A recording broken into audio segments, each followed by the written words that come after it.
அடுத்தது பத்திர இலை, ரொம்ப விசேஷமான ஸ்தலம். திருச்செந்தூர்லாம் வந்து பார்த்திங்கன்னா இந்த திருநீர் இலை கொடுக்குறாங்க இல்லையா, விபூதி பிரசாதம் கொடுக்குறாங்களே, இல்லை இது வந்து ரொம்ப மிக முக்கியமான விஷயம். அதாவது பத்திர இலைன்னு அதுக்கு பேர். பூதி என்றால் நீர்.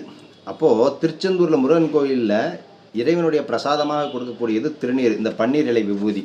இந்த பன்னீர் இலை விபூதி என்பது நோய்களை வந்து குணப்படுத்தக்கூடிய சக்தியாக இருக்கிறது. முருகனை வந்து துதித்த வேதங்கள் அனைத்துமே ஒன்று சேர்ந்து பன்னீர் மரங்களாக இங்கு வந்து தோன்றியதாக ஒரு ஐதீகம் உண்டு.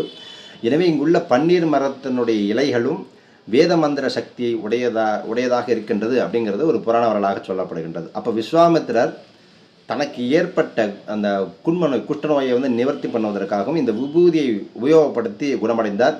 ஆதிசங்கரர் வந்து பார்த்திங்கன்னா அபிவைகுப்தர் செய்த செய்வினை நோயால் இந்த விபூதியால் குணமடைகிறதாக சொல்லப்படுகிறது. ஆதிசங்கருக்கு செய்வித்த இந்த செய்வினை நோயும் இங்கே வந்து தான் நிவர்த்தியானது. அதனால தான் அங்கேயே சுப்பிரமணிய புஜங்கமும் உருவாகப்பட்டது. ரொம்ப விசேஷமான